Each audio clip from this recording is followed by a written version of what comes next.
What's up, everybody? Welcome to the Rodeo Wagon Podcast. We're here in Cuba, Missouri with Isaiah Dunn, owner of the Amped Up Production. How long have you been doing this now? We started in 2013. That was the first year that we did some events, was 2013. 2012, we did one event in Warrensburg, Missouri, and it was a bull team event, and it was a 3-year-old rank rider bull team. Worst idea I ever had, ever. I mean, everybody brought their 3-year-olds that were the best, and I didn't know any better. It was horrible. But we learned a lot from that one event. Our Warrensburg, our county fair, they asked me, they said, hey, would you want to put on a bull riding during the fair? I was like, not really, but I guess I will. We were actually looking more towards getting into the bucking bull side of it more than the producing side of it. Whenever I first started, we bought some bulls, got some cows, you know, Skeet Davis, 6 Crowns Rodeo, Scott Davis. I bought some cows from Scott. We were buying some bulls from different people, just, you know, looking to more get into the bull side of it. And, you know, that was about 12 to 13 years ago. Yeah. And it's a lot different now than, just in that 13 years, it's insanely different. Whole different world. And you started right when I did. Yeah. So that would have been the time, because the first time I knew anything about you guys, I started riding in 2012. And I kind of just stayed at Ray Cox's up in Jacksonville, and we were just getting all practice bulls. So yeah, I didn't really go around. And then once I kind of went around and started going Caleb Rule and stuff. And then I just distinctly remember Isaac Tolliver going like 90 points. At that point, he was, what, 15, 16? Yeah, he was a little bitty. That would have been right around that time. So that probably would have been one of those first events you did if that was 2013. Yeah, 13, we, well, in 2012, I did the one event, and I figured out real quick that if you're going to haul bulls, you need to put on some events. That way you could have guys haul bulls to your events, and then you could haul bulls to their events. So it's kind of, you know, you scratch their back, they scratch yours. They were not bull team events. They were just bull ridings. We were just putting on bull ridings that first year. And then they kind of talked to me about doing some bull team events. So we decided we'd do a couple of those. But yeah, we did 5 in 2013. And you're doing how many now? So around 25 to 30 events, and then we've got some other guys. Kurt Check is co-sanctioned some events up in Wisconsin. Mike Traxler's co-sanctioned some events up there as well. Is that new? Yeah, that's new for this year. We're looking to kind of branch out. You know, obviously, me and Ashley can only be in so many spots. We can't be everywhere. So we're trying to find guys that put on a good quality show to tie with the Amped Up name, to kind of, you know, spread out and be able to give guys more of an opportunity to be able to qualify to finals. You know, if they're from Wisconsin, they don't have to come to Missouri every time to come to an Amped Up event. They can go to some good events up there in Wisconsin, Minnesota area with Kurt and Mike Traxler, and those guys put on great events up there. And I'll be honest, I'm not going to drive 12 hours every weekend to go put on an event, you know, and I have no desire to do that. Works a lot better if we kind of join forces instead of fight against each other. So yeah, for sure. And that, man, I think it helps a lot of the riders that too, on having all of these different events that maybe are co-sanctioned, and you know, you can actually qualify for more finals. From a bull rider's perspective, the more finals at the end of the year you can go to, the more money you can make. That's right. Yep. So I mean, there for a minute, it was probably 4 years, and I didn't go to any finals whatsoever. I went to some events, never bought my card. And then I started seeing, you know, the benefits last 2 years of, hey, I need to start buying my card to some of these deals because their finals, you know, pay out decent, and it's not interfering with my other schedule. If I can only go to 1 or 2 of them during the year, and I can qualify for a finals, well, maybe in December, you know, these October, maybe there's a spot there where I can make some more money. Yeah, absolutely. Yeah, and you get to those finals, you know, and win more money, get some prizes, you know, of course, jackets and stuff like that. You know, like whenever we started doing the Amped Up finals, that was kind of our main goal, was to make sure that we were giving out a good quality coat, vest, buckle, whatever it is, and putting on a good quality event as far as the finals goes. Your productions, out of all of the events going around, is one of the best, hands down. I think for years you've kind of made that a staple, like how you do your productions, for the fans coming in, like they're getting a real experience of what you would consider a bull riding, different than a rodeo, Right. And some of these I feel like maybe don't emphasize that as enough. So you talk about the PBR as being kind of the pinnacle of what that production looks like. Sure. And I feel like your guys' production is right there on par with Well, I appreciate that, and things. We try as hard as we can to make sure that we're putting on the best show that we possibly can. So we're basically trying to put on a mini PBR. That's basically what it is. It's just like anything else. PBRs obviously, they're one of they are the biggest bull riding association out there. Sure. So we're putting on something similar, just more at a little bit smaller scale. But as far as like pyrotechnics go, we have that. Our production is, whenever we go in and do an event, whenever it starts and an announcer shows up, everything's wrote down from, if it starts at 7, from 6:53 till the end of the show, it's broke down exactly how we're going to run the show, who's going to be where. Now, that doesn't mean that it always happens that way. Right. Because somebody gets hurt, a bull goes crazy, or you got, your dragon bulls or something crazy always happens. But I also am a big believer in making sure that I hire guys for every position. Don't just find somebody and throw them in there to go do whatever. You got to pay your guys. All the way down to pulling gates, pulling flanks, whatever it is they're doing, you need to pay them and have somebody there that knows what they're doing. What does that look like, the process of contract personnel? Because that certainly would be a big part of it. Yeah, that's a huge part of it, in my opinion, is making sure that you have guys that, like I said, know what they're doing. So, we're not just hiring bullfighters and a funny man and an announcer. We're hiring backpin help. We're hiring strip and shoot help, gate guys. Guys that kind of know exactly what's expected of them. Yep. And I think that's another thing is that, whenever guys show up to help or work for us, they understand that, hey, we expect this out of you. We're not here drinking beer behind the chutes in an alleyway. After it's over, you go have some beer. That's fine.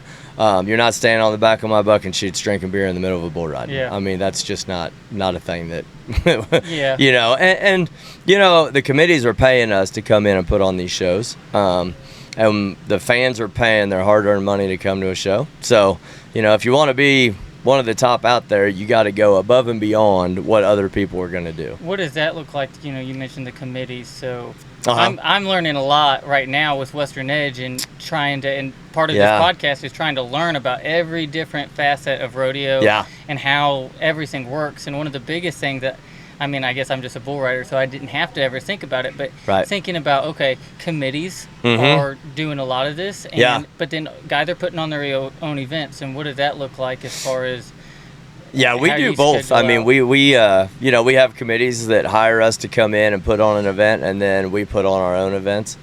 There is just a ton of behind the scenes work that goes on. For a 2.5 hour show, you spend weeks or months building up to it, selling sponsors.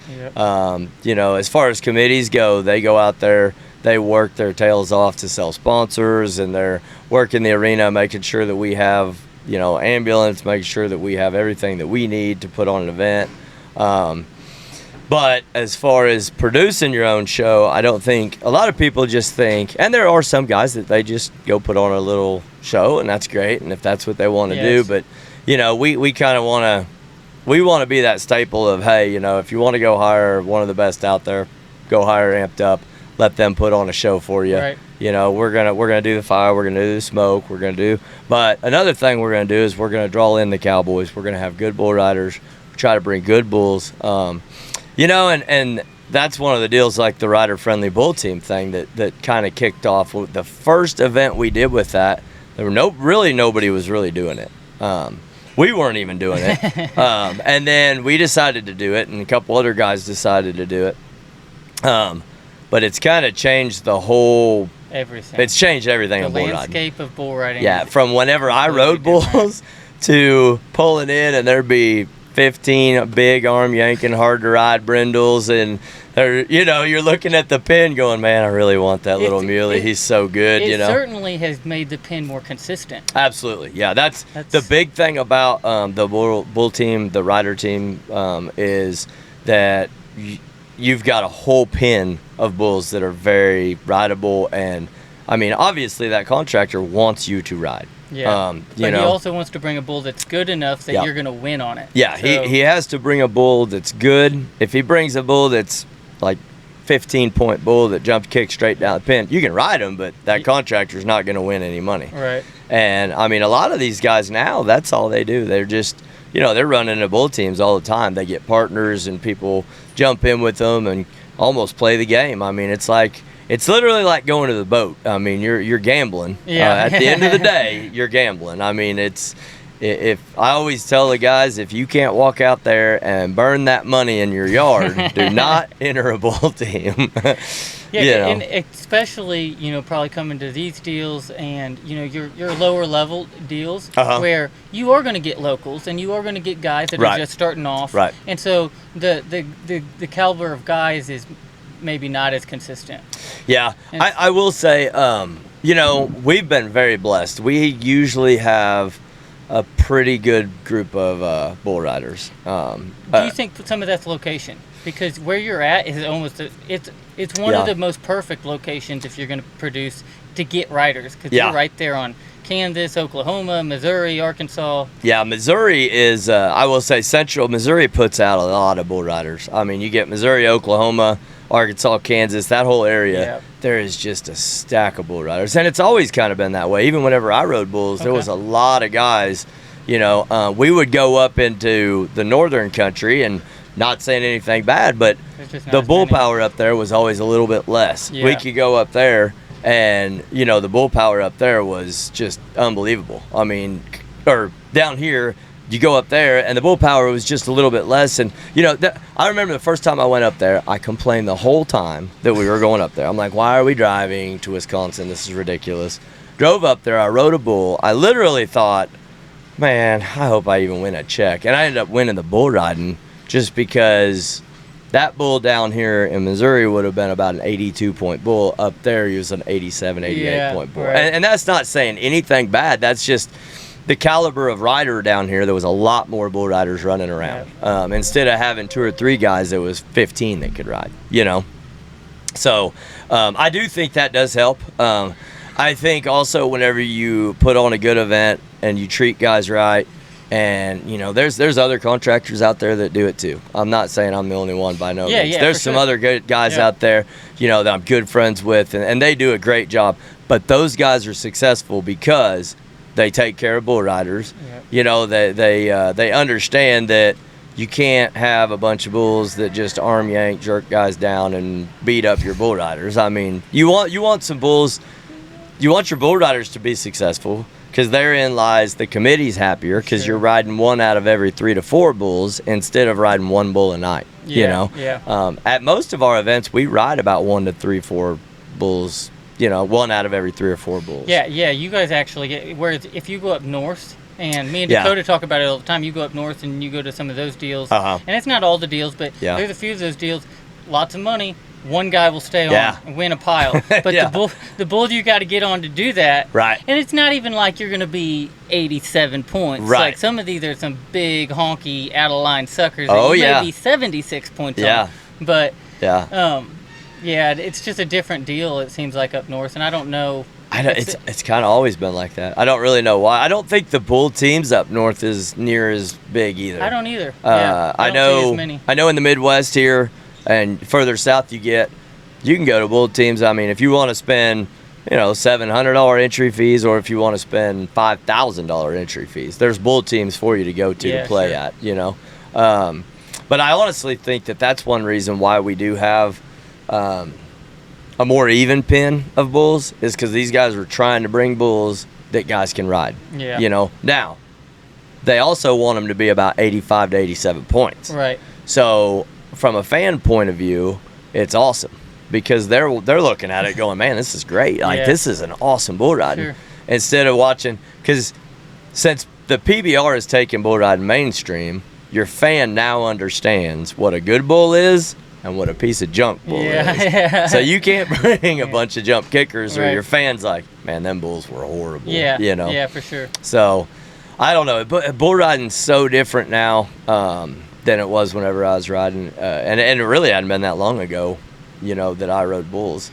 So and nowadays, like I even know when I started, there was a few associations. Yeah. And so there's more associations now. Yeah. But I think there's more bull rides. You know, I people do talk too. about, like, you know, not everybody, because, you know, you get riders. Right. And there's Shad Smith, he's getting riders. Oh, yeah. And, you know, there's guys that are getting the riders. Right. So I don't think it's a lack of riders. I think there's more events to choose from. I honestly believe you. I think that there's more events for guys to go to. And I think that's it. I think there's more events, because I think bull riding's grown so big, you know, it's just gotten more mainstream and people want a bull ride. And that's not to take those really good rodeos they're thriving, they're doing good. Yeah. But some of those smaller rodeos that maybe weren't doing as good, they've switched them over to a bull riding, and now they're doing pretty good. The bull ridings definitely seem, on average, even on an amateur scale, when you go around, the bull rides seem to do better. As far as fan base, and if you're looking at a committee, you know, trying to not lose your butt, or you're putting on your own production, the bull riding, I think, draws in a better crowd. And there's, like I said, there's really good rodeos out there, good committees that really, you know, I mean, that we've got a lot of good rodeos in the Midwest. Yeah, we do. I just think some of those smaller ones that were already struggling really struggled, you know. And then especially once COVID hit, because, man, which I will say, COVID kind of shut down some of those little bull riding outfits that were just running in and underbidding and putting on horrible shows. And, you know, that some of those kind of shut down. Yeah. They quit. You know, and not Missouri, but just all across the country. I think it helped kind of weed out some of those guys that were just running in there bidding them for nothing and putting on a horrible show, you know, because those don't help those don't help anybody. Yeah, nobody. Because I'll be honest with you, you know, you take the bull riding committees, or the bull riding groups that are good, you know, like us or Shad or whatever, we're going to be very similar in price. I mean, I guarantee it. Yeah. I don't know what Shad's bidding his for, but I'm sure we're going to be very similar. Close. Because Shad's going to hire good announcers. I'm going to hire good announcers, good funny man, good, and we're going to pay all those guys. And you can't do that for free. I mean, it costs money to be able to put on this quality event. Yeah, 100%. I think too, the bull teams have probably helped in making more just bull rides and rodeos in general. Yeah. Because now you don't have a guy. Look, there's not a ton of money prior to where you're just getting paid per out. Right. Whereas now a guy can have 4 bulls or 5 bulls and have a set that, okay, I can afford this feed bill. Right. And I can afford to go enter and actually win some money back. And so now the business side of it from the bull end and that bull guy end has made probably more contractors. And the more contractors, well, heck, the more bull rides there's going to be. Well, and I agree with you on that. So whenever I first started wanting to get in the bull business, you know, it's paying 50, 60, maybe $100 a bull to bring a bull, something like that. Well, heck, you got to feed 10 of them to make $600. And so, but then if you've got 3 really good bull team bulls, and you're just, you know, you can make $3,000-4,000 in one night at a bull team event. I mean, so, and you go find a partner that he's going to pay the entry fees, and you're going to split the winnings, or there's all different ways that guys have figured out how to do it. Yeah. And so a guy that has 30 bucking bulls, it's harder for him today to get jobs, because these events, like this event here, you know, we've got teams entered here. These guys are going to bring their bulls, they're going to compete, they're going to win money. You know, now they'll bring a few extras. We pay for some extra bulls to be here. Yeah. But we don't have one guy bringing 25 bulls. Right. You know. Now, we still do events that aren't bull team events. Yeah. And we generally do those whenever it's hard to find riders, because there's certain times of years where it's just tough to get a rider. You know, so we try to not do bull team events whenever it's tough to get riders. Yeah, and again, there's so many bull rides to go to. I know. There's so many of them. Yeah. And you get too as a rider, like where you start riding, and over the years you get events that you like, and you're like, I want to go to that one. Well, then all of a sudden, now 5 years later, you have these events that you've loved, but there's 50 billion other ones, and so it's trying to navigate, going and. So whenever I first started riding bulls, call-ins would be on Monday night. If you didn't call in at 6 o'clock, you'd be on a waiting list, and if you didn't get in, you weren't getting in. Yeah. That is not how it is today. Nope. Like, there will be guys calling all week long. We usually books open 2 weeks before an event, and they just call all week, all day, day before. Hey, can I get in? Hey, that's literally, you're texting guys. Hey, are you coming? You said you were coming. Oh yeah, I forgot. Go ahead and put me down. You know, especially once you get into late, middle June, July, August. Those 3 months are. You're almost like down. Searching. You're like, hey, don't forget about us over here. And it's so easy to do. And even scheduling out, if you're going, fairly hard or whatever, and you're not going, like for me, if I'm not just going to PBRs where I know that's my schedule. Right. Now I'm like searching everything, and it's easy to see something when you're first searching, and then you're 10, 11 associations in, you forget about that one, and all of a sudden you're like, You come to certain days and you're like, okay, where am I going? Right. Yep. There's a bunch of options, and and then in the summertime, it's during the week too. Right. So call-ins aren't on Monday. It's like Monday, Tuesday, Wednesday, Thursday. There's a call-in at some point. Yeah, it's like I said, it's so much different now than it was. I think it's better in ways. I think it's got different in ways. It is. I think that I really think the bull power, everything about the bull side of things is much better than it used to be. I agree. Yeah, I can remember going to many bull ridings where I'm just like, there'd be like 4 bulls in the pen you wanted to draw, and the rest of them you were like, all right, here we go. Yeah. I can remember getting on bulls that never turned back. They would just blow through the air.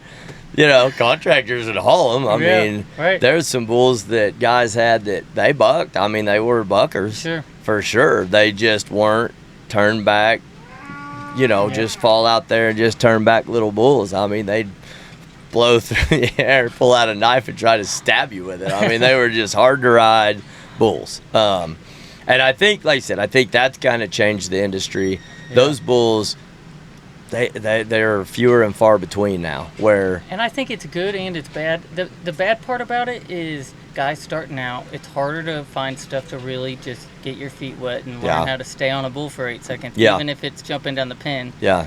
The benefit is the bulls are better. They're better to get on. You're not gambling quite as much as a rider when the pen's that even. If you go out tonight and ride both your bulls, you're going to be in the pay window. Yep. You're going to win money. Yep. And whereas in the past, if you may not have. I rode bulls before at bull ridings, and that didn't even make short round. Yeah. They're like, I didn't make short round. Today, you tell a young kid that, and they're like, what do you mean you didn't make the short round? You rode your bull and didn't make the short round? If there was a short round. Right. Because whenever we were riding bulls back then, even at the rodeos, there was just so many bull riders. But like I said, I don't think there was as many events as there is today. Right. There's a lot more. Just bull riding as a general sport has grown so much that I don't think that there was as many to go to. We generally went to, you'd look at them, and there might be, but they'd be spread out. There wouldn't be like 4 of them all in one little circle where you could go to. Sure. I think the downside is, for me anyway, as a rider, is there's so many events to go to, and there's not hardly any events where everybody's there. And part of that could be because I'm getting older. Yeah. And there's a lot of guys I don't know now. Yeah. So that could be it as well. But, I feel like when everything was more centralized and there wasn't tons of them, everybody came. And so you kind of had that group of, all the guys there where, you really had a blast. Where now, you'll show up. There could be, 5 or 6 or 7 of those guys here tonight, and 5 or 6 or 7 of them over here, and 5 or 6 or 7 of them over there. And we used to, we'd be like, okay, well, we're all going here, and then we're all going here, and then we're all going here, and then we're all going here. Today it's not like that. It's these guys are coming here, and then they're going somewhere tomorrow, and then they're coming. Other guys are coming here tomorrow, and it's just like I said, it's just a lot different now. I mean, like I said, it's good and bad, but I agree with you. I think that's kind of how it is now. It used to be everybody kind of went in a little pecking order with each other. You know, they'd follow this little association or group or whatever it was, and we all just go to the same place, you know. But yeah, it's I don't know. I love bull riding. I think it's awesome how the sport has changed, and it's going to change. And that's the thing, is you got to change with the sport. It's continually evolving. Yeah, you're either going to change or get left behind. Hey there, folks. I want to tell you about my favorite cowboy hat brand, Sombrero Brands. As a professional bull rider, I know how important it is to have a hat that not only looks good, but can withstand the toughest rides out there. And that's exactly what Sombrero Brands delivers. Their hats are custom fitted and shaped to perfection, with a level of attention to detail that's hard to find these days. But what really sets Sombrero Brands apart is the fact that they're a family-owned and operated business. Mark and Kendall Holler, the owners, and their daughter Sarah, who's only 13 but already a hat-making prodigy, are all passionate about their craft. They know what it takes to make a cowboy hat that can stand up to anything the rodeo circuit can throw at it. And get this, the founder's grandfather, Polly Holler, was born and raised at South Camp on the 4-6's ranch. These folks have got cowboy blood running through their veins, and it shows in every hat they make. That's why I'm proud to have Sombrero Brands as a major sponsor for my podcast, the Rodeo Wagon Podcast. So if you're in the market for a hat that's tough enough to handle anything the rodeo throws at it, give Sombrero Brands a try. Trust me, you won't be disappointed. I think one of the reasons why bull riding is so popular is because, you know, if you have never been on a farm, never been by a cow, never been by a horse, and you come to a bull ride and you're like, this is awesome. Yeah. You know, I mean, especially at those indoor events, and even out here you'll see it too, but at the indoor events and with the PBR, I'm sure you see this a lot. There's people at a PBR that they would not. There's no way you'd see them at a rodeo. Yeah. They're not going to a rodeo. Never. But they're going to go to a PBR. Or they're going to go to a bull ride. They're going to go to an amped up event. But they're not going to go to a rodeo down the road. But they'll go to an amped up bull riding event. Sure. Oh, that's awesome. The IQ's different too. So, like, people here probably have a better bull riding IQ. Yeah. When they're, like you said before, they're watching, they know what a decent bull is. And and if one guy stays on, they're going to be like, well, this was a crap bull riding. I think the bull teams have helped on that side as well, on the production side of maybe keeping yourself from freaking having one guy stay on, which is great for us riders if we're that one guy. But on the production side, that has to be awful for you guys. You probably... I mean, it probably kind of sucks when that happens. Well, and I'll tell you another thing. So what we do, and I think a lot of bull riders like it as well, is so these guys bring us 2 bulls on their team, and then they draw 2 bull riders, and then they match them up to whatever bulls they want. Yep. So if I draw you, I can put you on bull 36, and you're excited because that's the bull you want to get on. Right. And the contractor's excited because that bull's going to fit you because you've already rode him 3 times. That is the best system. Out of all these bull teams, that's the best way to do it. Yeah. I won't go to bring your own rider deals anymore. Oh, yeah? I'm 5'11". Yeah. I'm a tall, lanky guy who I try my best to ride very technical, which means I'm not showy. Right. I'm not, I'm not gaining 3 points because I'm, all the time just cutting loose on them. Right. So if me and Denton Fugate or Keith Hall show up to a bull ride, well, we both get on the same bull, they're going to win. Right. Yeah. and from a judge's sport like that, I get it. Maybe they should, but so like those bring your own riders, it's, you're forced to pick bulls, and if you're not going to them all the time too, and you're not getting on one bull all the time, you also have guys that are going to them, and they've been on this bull 8 times, and they've rode him for 89, 90 points every single time. Right. So you're competing against that a little bit. I really like the way that you guys have that set up. Yeah. So it's good for the contractors. It's good for the riders. Yep. And it takes it away to where I'm going to show up. The other day there was a bring your own rider, and Dakota said you had to be 90 and a half to get paid. Which makes a good show. Don't get me wrong. That's an awesome show. It does. But if you're 87 and you didn't make the short round, you're like, wow. Yeah, that makes an awesome show for that guy, I mean, that's a good bull riding for sure. We just haven't done it. I know there's pros and cons to it, both sides. I've heard them. I think the system we've got right now is working for the bull team side. those guys that do the bring your own rider, that if it's working for them, keep doing it. From the production side, if they're making money, all of that, yeah, it's perfect. From the rider side, it's just like from like a business perspective. When I sit down and I say, okay, I have a family now. I got to feed this family. Right. Where am I going? And what's the risk reward? Right. If I do win, how much am I going to win? Right. And is that worth the risk, or am I going to win $200 more? Right. And I'm better off going to this deal, where it's an even playing field. Now, you will show up to those events where you'll have an event like that where everything's on the books. It's a draw. You're not getting picked up, and it just happens that night everybody matches up. And that, to me, that's the purity of it, and that's what I think people should strive for instead of the other way. Well, and that's kind of from a production standpoint. There's business at that point, and you need to what works for you and what pays the bills, and if it's specifically for contractors, I think some of those contractors. So the contractors that go to those, they do like it. Some of them don't like it, and this is a complaint I heard about it, and is they struggle. They don't know bull riders.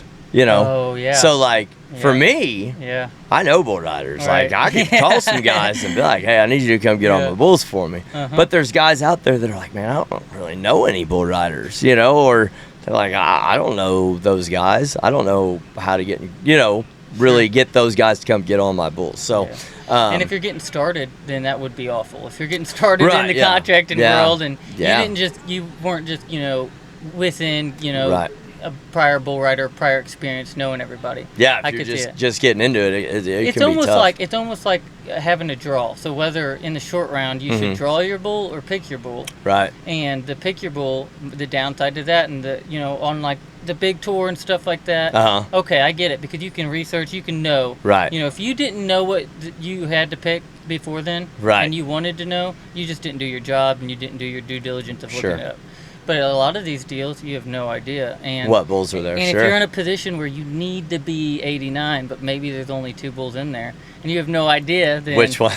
Maybe you were in the position where you could have got one of those, but you just had no idea what you were getting on. So funny you say that. We did a bull riding somewhere, and it was at Lucas at the bull riding, and we did that, and we thought it'd be cool. We let them pick the bulls in the short round, and Cody Rodeo Tyler was the last one, and they left him with that bull of Jack Simmons that went to the NFR, and we were all like, what are y'all doing?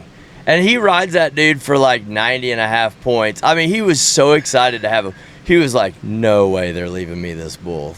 But these guys, some of the guys that were picking before him, they didn't know what those bulls were. Now, we told them from Friday, we said, here's the short round list. You guys can look and see what's in there. You could have looked it up. And they could have looked and seen it. And they would have found him anyway. And they didn't. And Cody is sitting there, and he comes walking up there, and he's like, well, what was left? And I turned the paper, and he's like, no way. Seriously? He was like so excited. Rides at, I can't remember what the bull was. It's a big yellow bull of Jack Simmons. And I forget what the bull's name was, but I do know this. I was one of the guys that didn't pick him. So I just knew a few of them in there, and I didn't look them up or anything, and I picked Cornerstone. That's what I got on. And I had rode him twice before. Sure. And that day he was a little bit long, and I think he got me at like 6-7 seconds. Yeah. But that was a few years back. I remember. Yeah, that's been about 3 or 4 years and he was ago, like 89 yeah. on him. Yeah, he was like right at 90 points on him. Yeah, so. That was a good bull ride. Yeah, that's funny. Yeah. And of all people, too, Rodeo would fit that bull perfect. Oh, yeah. Yeah, I can't remember what the bull was. But like I said, he had been to the NFR. Yep. I mean, and he was in the rider pen, like the bull that the guys want to get on. I mean, it was just, but, I was like, well, they left him for you. I don't know what they were doing, but okay, so. Man, and you rode too. How many years did you ride? I rode bulls for a little while. Not a long time. I rode when I was a kid. I rode youth rodeo, and then I rode with the NFPB for a while and did a little bit of PRCA, not much. Mainly I just rode local stuff, and I made pretty good money doing that. I had some kids and kind of stayed local and didn't really travel like I. Looking back, I would have liked to have maybe gone farther, but I'm not complaining at all. I enjoyed it.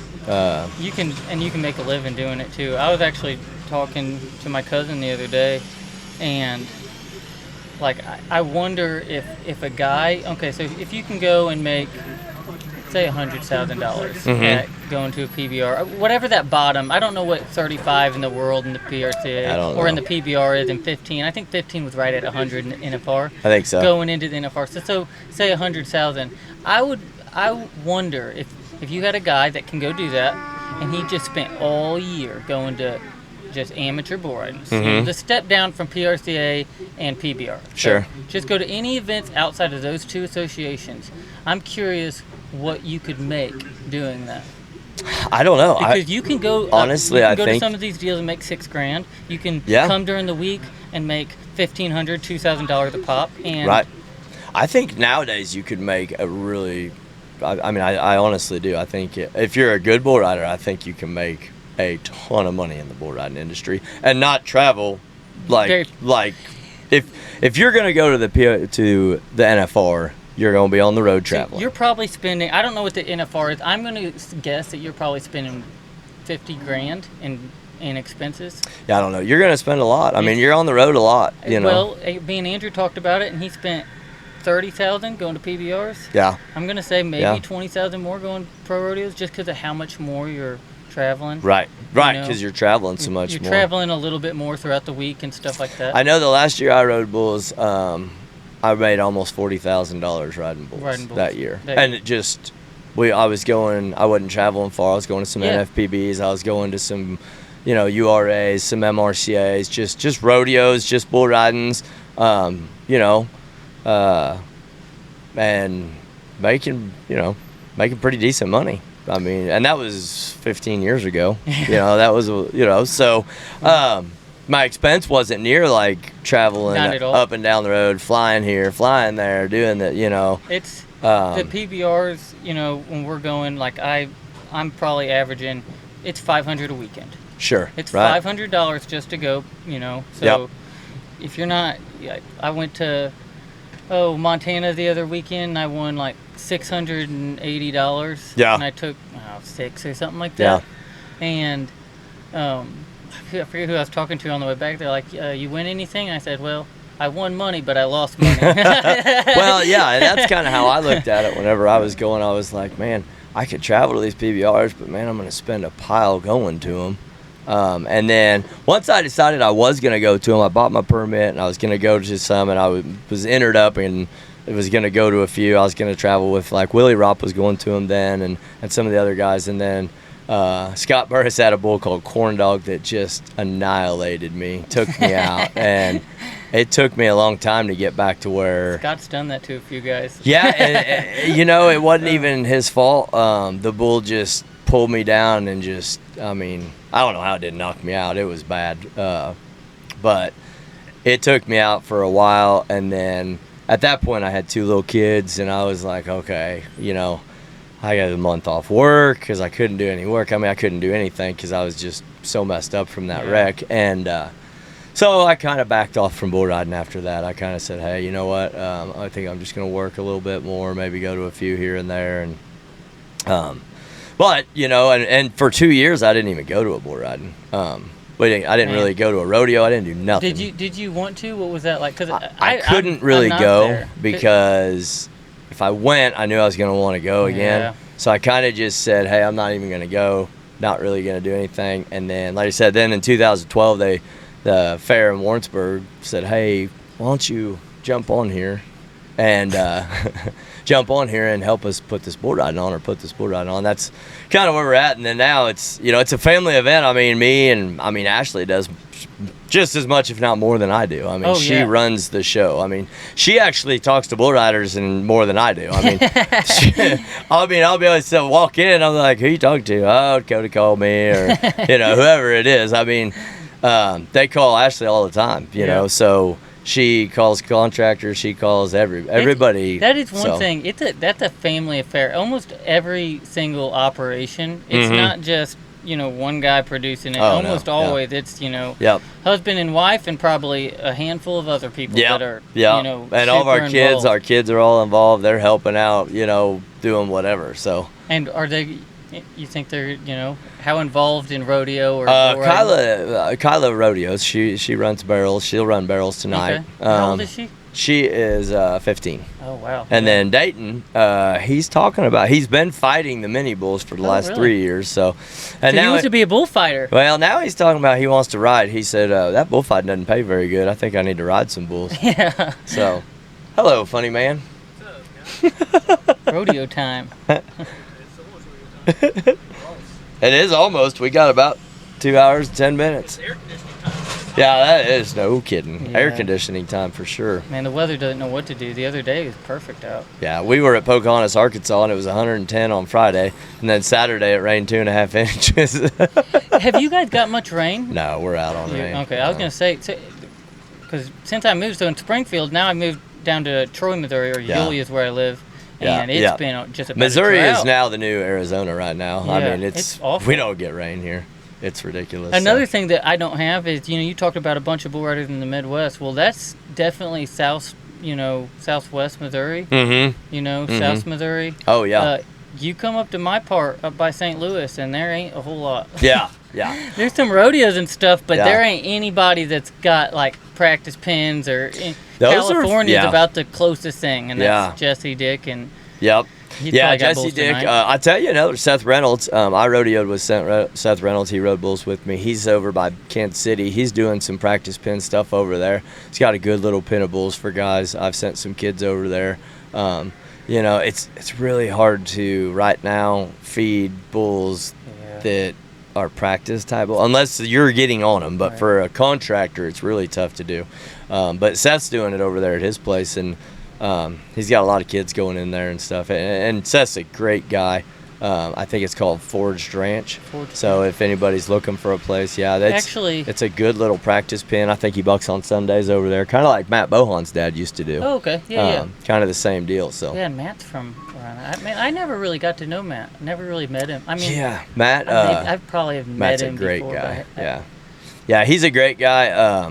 He kind of just went straight into the PBR. Yeah. I mean, he kind of went from high school rodeo, boom, PBR. Yep. So, kind of like Luke Snyder did, just high school rodeo. Yep. High school PBR. Him, Luke Snyder, Dusty LeBest. Mm-hmm. That's kind of. Yeah, and we do a school with Dusty and Matt, because whenever I rode Mocan in youth rodeo, Dusty and Luke Snyder both rode in there with me.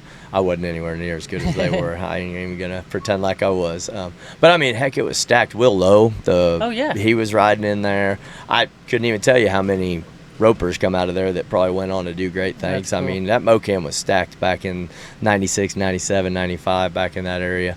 But we do a school there in Green Ridge with Matt Bohan and Dusty help put it on. They're the instructors, and then I kind of help organize it and stuff. And that's fun. I love doing that. I love getting those kids, and they need to go to schools. And those are the guys to teach them too. Yeah, I mean, Matt and Dusty both have been there. Dusty still holds the third highest score in the PBR history. I didn't know that. Yeah, I didn't either. That's cool. Huh. Yep, he was like 90. Was that on Promised Land? Yep, like 96 and a half or something. Yeah. On him. Yeah, he's still the third highest score. So, Yeah. And Dusty's a blast. He's fun. Yeah, he is. Yeah, so I know Dusty. So when I first moved to Springfield, Kevin Gross's, and I would go down there, and Dusty would go down there and help out in a bunch, and that's how I met Dusty. Yeah, so we do a school in Green Ridge in the spring and the fall there, a bull riding school, and it's a good school, and those two guys technically you can't hardly. I mean, those guys technically are awesome bull riders. Yeah, I mean, great bull riders. They actually know how to teach people. Yeah, and there's great bull riders that I would definitely not recommend you going to. I know some of them too. Those are two that are Yeah, there's a few guys I would know that I'm like, dude, you should not teach at all. You don't know what you're doing. But you could ride. Oh yeah. They could ride. They just didn't know how they did it. They had no idea. No clue. Yep. Yeah, that's just kind of wild. But what about, before I let you go, since we're at the rodeo and you've got a lot of work to do, like, what are you doing with the youth? You talked about the school. Yeah. You have sheep riding at these We events, have sheep riding. Well, here we don't have sheep riding, but we do have mini bull riders. So we've got 12 to 15-year-olds, trying to give them somewhere to go. If they come to these events right now and they feel comfortable with them, the one thing we don't want is we want young bull riders to feel like, hey, man, those amped up events are way out of my league. I can't go to them, or not feel comfortable. So we started doing some mini bull riding to try to give those kids somewhere to go. try to build up some more bull riders coming up. Yeah. I mean, and we try to bring in bulls that are going to challenge them, but at the same time they can ride them. I mean, we're not bringing in cow killing. Yeah. Some of those guys want to bring in stuff. You're like, dude, what are you doing? You wouldn't want to put a dummy on that, Man, let alone a kid. What that are you ain't talking no about? joke. And me and Brady, we talked about that in a podcast, and they're just killing guys off. Oh, I know, man. Logan, we talked it in that one too. Yeah. There's some of these mini bucking bulls and steers, and I'm like, dang. Yeah. Like, that was a legit 90-point ride when you put up that kid and that mini bull. And I'm not going to lie, we have had those a couple times where all of a sudden we'll buck something like, holy crap. Didn't see that coming.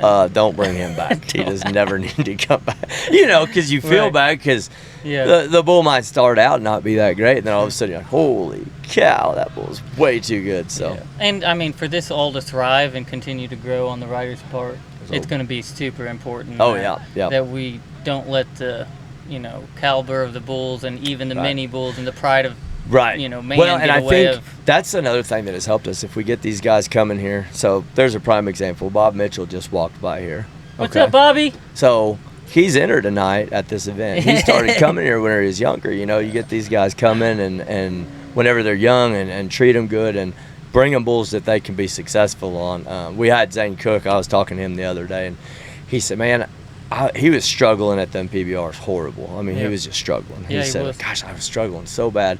And I started coming to the Amped Up events. He's like, and man, I built my confidence back.